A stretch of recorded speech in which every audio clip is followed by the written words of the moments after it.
Major Rohit ने कुर्सी संभालते ही बैरे को कॉफी लाने का ऑर्डर दिया। वो उस वक्त बदले हुए हुलिये में था। बैरे के कॉफी लाने से पहले एक सफेद फार्म उसके टेबल के करीब आया। Can I sit here? क्या मैं यहाँ बैठ सकता हूँ? उसने कुर्सी की जानिब इशारा किया। प्लीज। थैंक्स कहकर उसने कुर्सी संभाल ली। उसने इंग्लिश में अपना तारुफ करवाया। मुझे डेवी कहते हैं रोहित साहब। अपना नाम उसके मुंह से सुनकर रोहित अपनी हैरत पर काबू न पा सका। आप मुझे कैसे जानते हैं? वो बोला, मेरा ताल्लुक ब्लैक लिक्विड से है। डेवी का अंदाज ऐसा था गोया ब्लैक लिक्विड का नाम ही हर सवाल का जवाब है। रोहित बोला, डेवी साहब, मैंने सिर्फ ये पूछा है कि आप मुझे कैसे पहचानते हैं। आपका ताल्लुक चाहे ब्लैक लिक्विड से हो या व्हाइट लिक्विड से। डेवी बोला, मेजर साहब, ब्लैक लिक्विड से कोई चीज पोशीदा नहीं है। रोहित ने कहा, मतलब आप मेरी निगरानी करवा रहे हैं? ये बात शायद आपके हक में बेहतर ना हो। डेवी बोला, रोहित साहब, आप बात को किसी और रुख पर ले जा रहे हैं, जबकि मैं यहाँ पे आपसे कोई मुआहिदा करने आया हूँ। रोहित बोला, आप ज्यादा से ज्यादा मेरे असल हुलिये से वाकिफ होंगे। अगर बदले हुए हुलिये में आपने मुझे पहचान लिया है तो इसका एक ही मतलब है कि मैं आपकी निगरानी में हूँ। मेरी कोई कार्रवाई आप लोगों से पोशीदा नहीं, और इस तरह अपनी प्राइवेसी में किसी को दखल होने की मैं इजाजत नहीं देता। डेवी बोला, रोहित साहब, ना आपकी निगरानी करवाई जा रही है और ना इसकी जरूरत है। आपका एड्रेस हाई कमान ने आपके बड़ों से लेकर मुझे भेजा है। मेजर रोहित बोला, मैं समझा नहीं, आप वजाहत करना पसंद करेंगे? डेवी हंस पड़ा, आप तो कंफ्यूज ही हो गए। उसी वक्त बैरे ने कॉफी का कप रोहित के सामने लाकर रख दिया। आप कॉफी लेना पसंद करेंगे? डेवी बराह रास्त बैरे से मुखातिब हुआ, नहीं, मेरे लिए कोई अच्छा सा कोल्ड ड्रिंक ले आओ। और बैरा अस्बात में सर हिलाते हुए वापस मुड़ गया। मेजर रोहित ने पूछा, आप कुछ बताने जा रहे थे? डेवी बोला, मेजर साहब, बात यह है कि पिछले दिनों पाकिस्तान से 20 के करीब आला तालीम याफ्ता जवानों को इंडिया में ट्रेनिंग दी गई है, जो वापसी पे पाकिस्तानी रेंजर्स के हाथों हलाक हो गए थे। सिर्फ एक बंदा जिंदा बच सका था, जिसके बारे में आपको भी मालूम नहीं है कि वो कराची पहुंच गया है। उसका नाम इस्माइल शाह है। रोहित बोला, चलो अब पता चल गया है, मगर उससे आपका ताल्लुक? डेवी बोला, वही बताने जा रहा हूँ। बदकिस्मती से वो हमारी तंजीम के कराची के कमांडर का जानी दुश्मन है, और अपनी तंजीम के मेंबरों की हिफाजत हमारा फर्ज है। पिछले दिनों उसने हमारे आदमी की बेटी को अगवा करके हब्से बेजा में रखा। अब शायद वो उसे जान से मारने की कोशिश करे। ये देखकर हमने जरूरी समझा कि आपके इल्म में ये बात लाई जाए। इस मकसद के लिए आपके सीनियर से बात की गई तो उन्होंने आपका नाम बताया कि वो कराची में मौजूद है और इस मामले को वो हैंडल करेगा। रोहित ने कहा, उन्होंने मुझसे बराह रास्त बात क्यों नहीं की? डेवी बोला, शायद राब्ते में कोई रुकावट पेश आ गई हो। अचानक रोहित को याद आया कि वो अपना नया नंबर हेडक्वार्टर को नहीं भिजवा सका था। अलबत्ता वो जो रिहाइश इस्तेमाल कर रहा था उसका एड्रेस हेडक्वार्टर में मौजूद था। वो बोला, उन्हें रिहाइश गाह का एड्रेस आपको नहीं देना चाहिए था। उसकी बड़बड़ाहट इतनी वाज़ेह थी कि डेवी ने आसानी से सुन ली। डेवी बोला, मेजर साहब, आपके बड़े जानते हैं कि गो हमारी मंजिल जुदा है, मकासद अलग हैं, जो रास्ते हम इस्तेमाल कर रहे हैं वो भी अलहदा हैं। इसके बावजूद एक दूसरे के काम आना हमारी मजबूरी है कि हमारा दुश्मन मुश्तरक है। हम भी इस्लाम और पाकिस्तान के खिलाफ हैं और आपका तो मकसद हयात ही यही है। इसलिए ये ना हो कि नादानिस्तगी में हम एक दूसरे का नुकसान कर बैठें, जिसका सबसे बड़ा फायदा हमारे दुश्मन को पहुंचेगा। रोहित ने इस बात में सर हिलाया, सही कहा, लेकिन मैं आपकी क्या खिदमत कर सकता हूँ? डेवी बोला, आप किसी तरह से इस्माइल शाह से मिलकर उसे फाजिल खान के हक में हमवार करें, किसी भी कीमत पर, किसी भी तरीके से। रोहित बोला, फाजिल खान गालिबन आपके कराची के नुमाइंदे का नाम है। वो बोला, ऐसा ही है। रोहित ने कहा, मगर डेवी साहब, ये शाह साहब मिलेगा कहाँ? और अगर मिल भी गया तो मेरी बात क्यों मानेगा? वो तो सिर्फ स्वर्गबाशी पाशा महाराज को जानता है। डेवी बोला, उसे ढूंढना आपकी जिम्मेदारी है। अगर मुझे उसके बारे में कुछ मालूम हो गया तो जरूर आपको मुत्तला करूंगा। बाकी आप उसे पाशा के हवाले से मिल सकते हैं। किसी तरह उसे इस बात पर राजी करना कि वो फाजिल खान की बेटी, बीवी वगैरह को कत्ल करके या उनकी इस्मत दरी करके अपना बदला ले ले, और जिस तरह उसे फाजिल खान ने अपनों से जुदा किया है वो भी उसे अपनों से जुदा कर दे। यही सबसे बड़ा इंतकाम है। इसके अलावा भी आपको कोई तजवीज मुनासिब लगती है तो आप बरूए कार लाएं।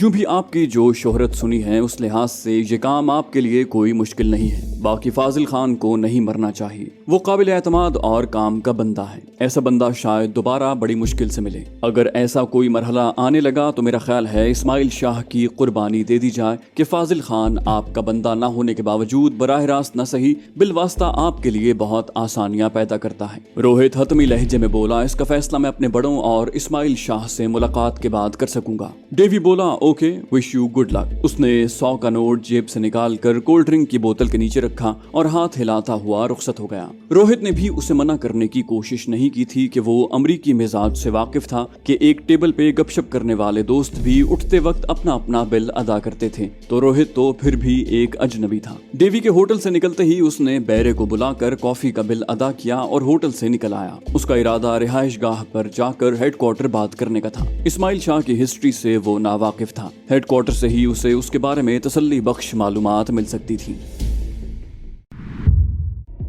फाजिल आप कहाँ हैं? वो इंस्पेक्टर गुड़िया का बयान लेने पहुंच गया है। सेठ बोला बस मैं 10 मिनट में पहुंच रहा हूँ। बीवी को जवाब देकर उसने राब्ता मुनक़ता कर दिया। वो उस वक्त इस्माइल शाह के ठिकाने की तलाशी लेकर आ रहा था, मगर वहाँ वो कोई भी ऐसी चीज पाने में नाकाम रहा था जो उसे इस्माइल शाह की तलाश में मदद दे सकती। वो फ्रंट सीट पर बैठे नूरल से मुखातिब हुआ। नूरल टाइम क्या हुआ है? वो बोला 5 मिनट ऊपर 9 के हैं सेठ साहब। सेठ बोला ड्राइवर गाड़ी थोड़ा तेज चलाओ, और ड्राइवर ने जी सेठ साहब कहते हुए स्पीड बढ़ा दी। वो घर से थोड़ी दूर था कि एक मर्तबा फिर मोबाइल की घंटी बजी। स्क्रीन पर डेवी का नाम चमकते देखकर उसने जल्दी से कॉल रिसीव की। फरमाएं डेवी साहब। वो चहका। बेटी की बाखैरियत वापसी ने उसके चिड़चिड़ेपन को दूर कर दिया था। डेवी बोला सेठ साहब मैं ब्लू लैंड में हूँ। ब्लू लैंड उसकी एक खूबसूरत कोठी थी जहाँ उसके अहम और खुसूसी मेहमान ठहरते थे। सेठ ने कहा अरे क्या कह रहे हो भाई, आप किस टाइम पहुँच गए? वो बोला अभी बस थोड़ी देर हुई है। सेठ ने कहा बस मैं चंद मिनट में पहुँच गया। राब्ता मुनक़ता करते हुए वो ड्राइवर से मुखातिब हुआ। ब्लू लैंड चलो। वो बोला जी सेठ साहब। उसने नजदीकी यू टर्न से गाड़ी वापस मोड़ दी। फाजिल खान घर का नंबर डायल करने लगा। राब्ता होते ही वो बोला रखशंदा मुझे कुछ देर हो जाएगी, थानेदार को बेबी का बयान लेने दो, इस दौरान तुम साथ मौजूद रहना। और दूसरी तरफ से ठीक है की आवाज सुनते ही उसने राब्ता मुनक़ता कर दिया। थोड़ी देर बाद वो ब्लू लैंड पहुंच गए थे। ड्राइंग रूम में दाखिल होते ही उसने खुशगवार लहजे में कहा गुड मॉर्निंग डेवी साहब। डेवी उसके इस्तकबाल के लिए खड़ा हो गया। आए सेठ साहब। मुआनिका करके वो आमने सामने बैठ गए। सेठ साहब एक बहुत बड़ा गिला लेकर हाजिर हुआ हूँ। सेठ बोला खुदा खैर करे डेवी साहब। डेवी बोला इतना बड़ा हादसा हो गया और आपने हमें इत्तला नहीं दी। आखिर को आपकी बेटी हमारी भी कुछ लगती है। सेठ फाजिल बोला डेवी साहब कोई इतना बड़ा मसला नहीं था, इसलिए आपको परेशान करना जरूरी नहीं समझा। डेवी के मुंह से बेटी के अगवा की खबर सुनकर उसे हैरानी जरूर हुई। डेवी बोला ये तो आप इसलिए कह रहे हैं ना कि आपको ये मालूम ही नहीं कि बेबी कितने खतरनाक ग्रोह के शिकंजे से निकल कर आई है। सेठ बोला ग्रोह कहाँ था डेवी साहब, एक ही कंजर है, पुरानी दुश्मनी का बदला चुका रहा है, लेकिन अब उसके साथ मैं जो कुछ करूंगा उसकी नस्लें भी याद रखेंगी। डेवी बोला इसी बात का तो रोना है सेठ साहब कि आप असल हकायक से लाइल्म हैं। आपने उसे वही पहले वाला इस्माइल शाह समझा हुआ है, हालांकि अब उसकी पुश्त पनाही एक बहुत बड़ा ग्रोह कर रहा है। वरना तुम्हारा क्या ख्याल है कि बेबी को अगवा करके वो हमारे अताब से बच सकता था? फाजिल खान हकलाया ये कैसे हो सकता है? डेवी बोला ऐसा ही है, और बुरा न माने तो मैं कहना चाहूंगा कि इसमें सरासर आपकी बेवकूफी है। आपने इंतकाम लेना था तो उसकी बहन को रखेल बनाकर रखते। अगर उसके साथ उसका जिंदा रखना भी जरूरी समझते थे तो उसे अपाहज बनाकर जिंदा छोड़ देते। ये क्या कि एक डिग्री होल्डर 6 फुट से लंबे सेहतमंद नौजवान को इस तरह इंतकाम के जुनून देकर छोड़ दिया। सेठ बोला मैंने कब छोड़ा है, हवालात से भागा है। वो बोला ये मौका उसे आपने ही फराहम किया था, अगर हवालात तक जाने की नौबत ही ना आने देते तो कैसे फरार होता? सेठ फाजिल बोला बहरहाल अब गड़े मुर्दे उखाड़ने से कुछ नहीं होगा,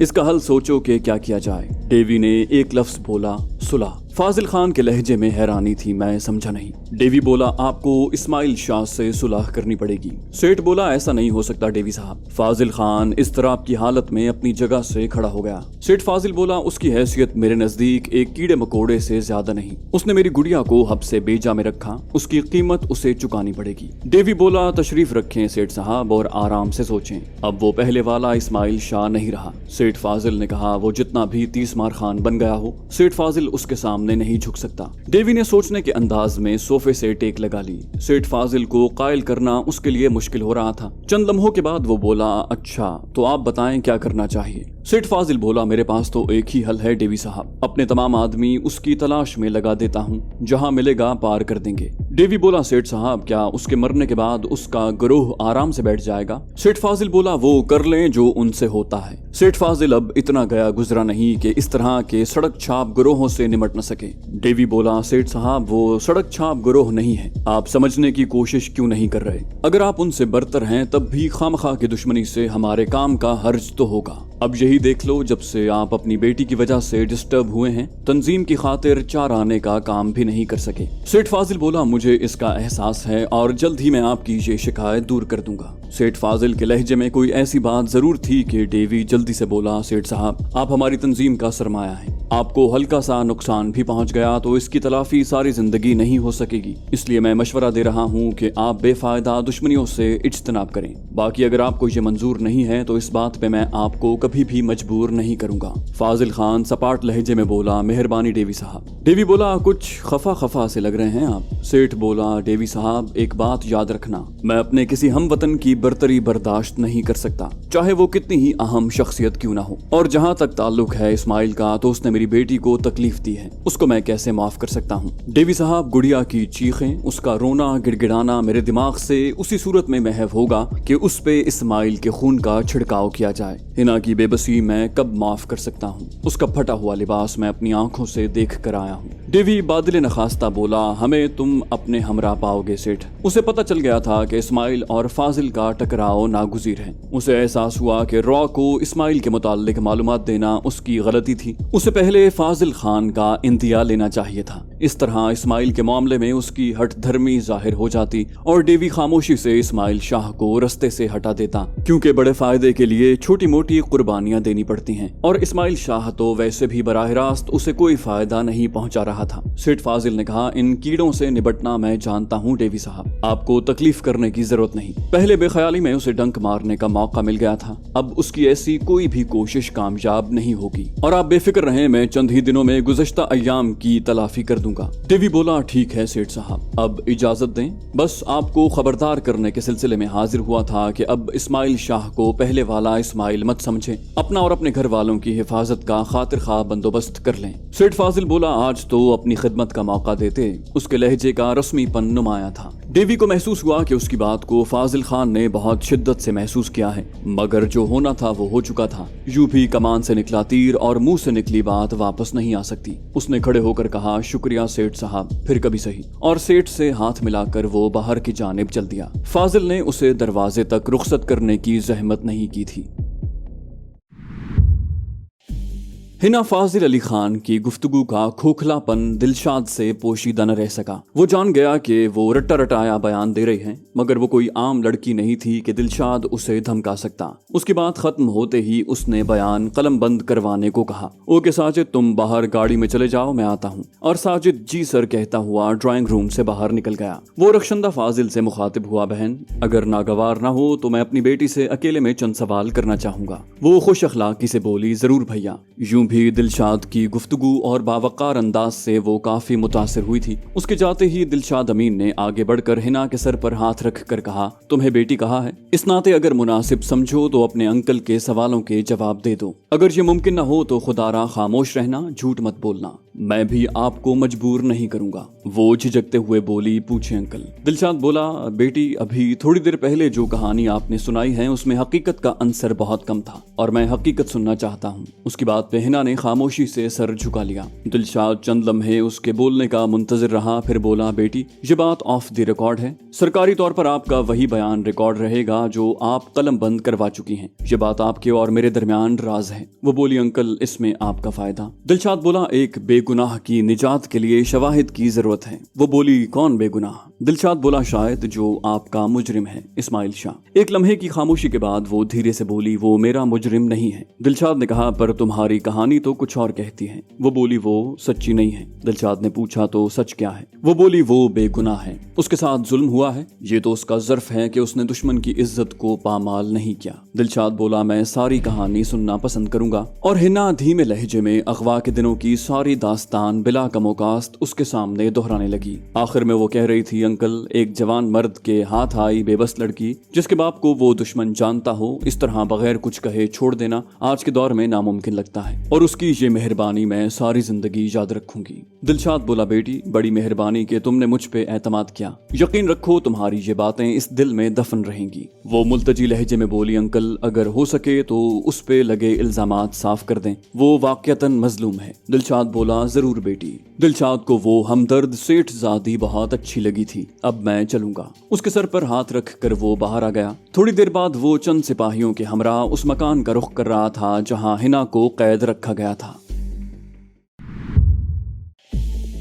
इस्माइल थाने के गेट पे खड़े संतरी से मुखातिब था। सर जी, इंस्पेक्टर हुक्मदाद साहब से मिलना था। संतरी जवाबन बोला, मगर वो तो यहाँ नहीं होते। इस्माइल बोला, पहले तो यहीं होते थे। संतरी फलसफियाना लहजे में बोला, पहले तो परवेज मुशर्रफ भी पाकिस्तान का सदर हुआ करता था, आजकल कहाँ है? इस्माइल भी उसी के अंदाज में बोला, वो तो खैर इंग्लैंड में है या दुबई में। इंस्पेक्टर साहब कहाँ पहुँचे हैं? संतरी बोला, वो गरीब नाज़िमाबाद से आगे नहीं जा सका। इस्माइल ने कहा, उनका मोबाइल नंबर मिल जाएगा। संतरी बोला, भाईजान वो नाज़िमाबाद थाने का इंचार्ज है, यहाँ पे होता तो जरूर उसका नंबर मेरे पास होता। इस्माइल बोला, चलो बादशाह जैसे आपकी मर्जी। इस्माइल गियर बदलता हुआ आगे बढ़ गया। उसका रुख नाज़िमाबाद थाने की तरफ था। वहाँ पे उसे संतरी से हुक्मदाद का नंबर भी मिल गया। छुट्टी के टाइम तक वो थाने के बाहर टहलता रहा, जब तक के हुक्मदाद को अपनी नजरों से देखकर उसने तस्दीक न कर ली कि यही उसका मतलूब आदमी है। उसका ताक़ुब करते हुए इस्माइल ने उसका घर भी देख लिया। उसका एक अहम टास्क मुकम्मल हो गया था।